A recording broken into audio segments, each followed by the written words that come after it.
Hi, I'm Tim. Welcome to Watchbox, and thanks for logging on. If you love this watch, email me, tmosso@thewatchbox.com. It's in the description below.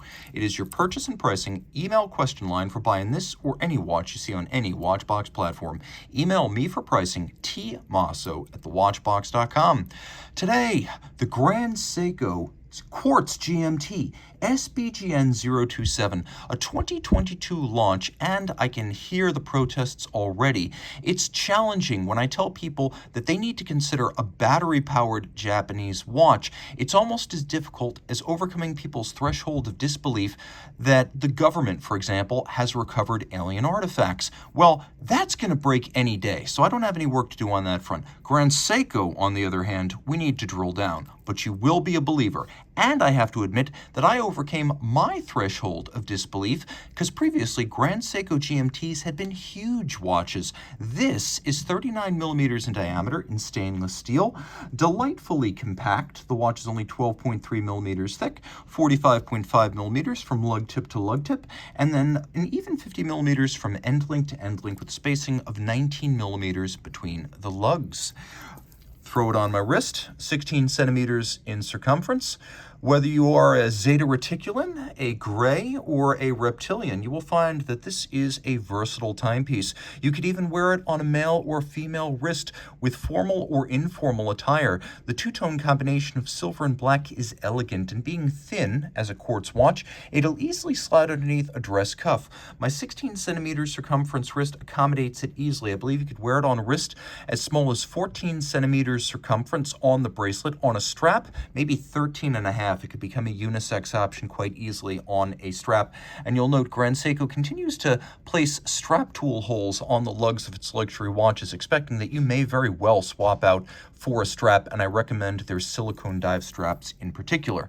Taking a quick look at the bracelet, it's a lot like a Rolex Oyster design in that it's a sporty, large link, staggered alignment, 3-link design. It is its own thing, though. It's got a conforming end link that mates it nicely to the case, and it features you won't find on a Rolex, which is this rolled bevel along the edge, a transition from the polish of the flank to the satination of the top. Taking a quick look at the individual links, you can see that on each side we have removable links fixed by screws, and then we have an intermediate size link on each side in case you're between sizes. That'll help to fine-tune the fit. Single fold deployment, fairly thick gauge steel. This is a sports watch clasp. Here you can see media blasting and polish ringed by satination, so a triple finish clasp face, and then twin trigger release, so when you press both triggers it pops open. Metallic objects of undetermined origin. Well, in this case, we do know the origin, Japan and Zaratsu finish. As you can see, black polished mirror shine. This distortion-free mirror shine is achieved by holding the facet to be polished directly against a spinning metal disc, in this case, a tin plate. The tin plate polishing method here is practiced in Japan, although the machines are Zolitz machines of European origin. The foremost practitioners are the folks at Seiko and Grand Seiko, and this art of tin plate polishing takes 3 years to master. It's a little bit of a transitional bevel along the side and satin finished lug hoods. We have this saucer-like bezel that has a sort of polished vertical lip and then a circular satination all the way around. An off-centered crown that makes this an ambidextrous watch, and you can see a little GS logo with polish and media blasting. It is a screw-down crown. The watch is 200 meters water resistant. We'll do a quick lume shot here. Glowing in the night,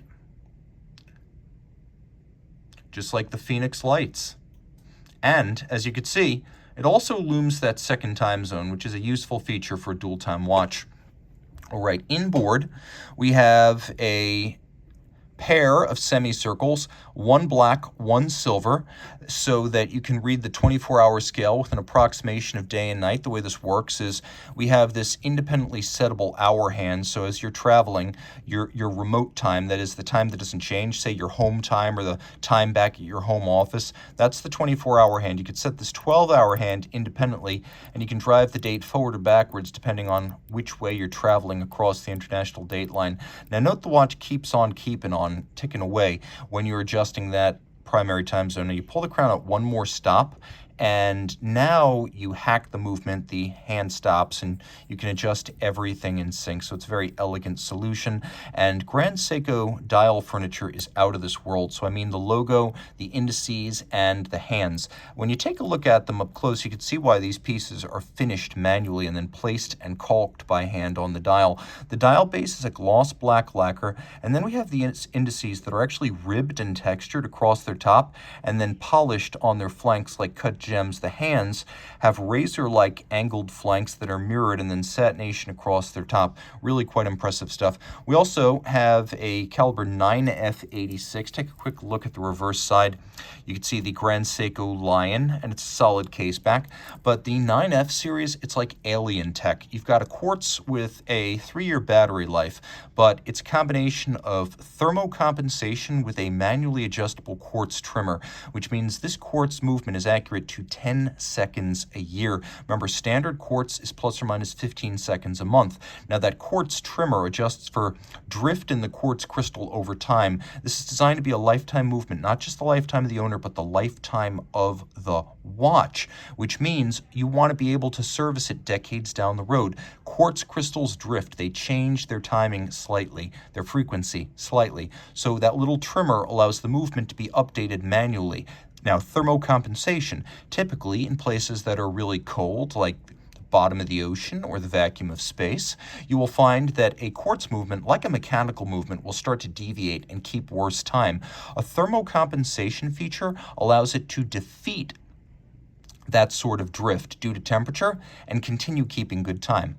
Now, these long, elegant arcing hands are atypical of a quartz movement. Grand Seiko uses a power-saving double pulse system to ensure that longer hands with more inertia can be used, and the watch still saves enough energy that it doesn't become a 1-year or a 2-year battery. You still get 3 years of battery life out of it.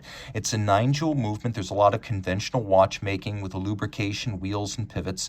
And again, it is a lifetime movement. And although it's not visible through the case back, it's actually fairly handsome as quartz movements go. This one with independent 12 and 24-hour time zones to allow for travel.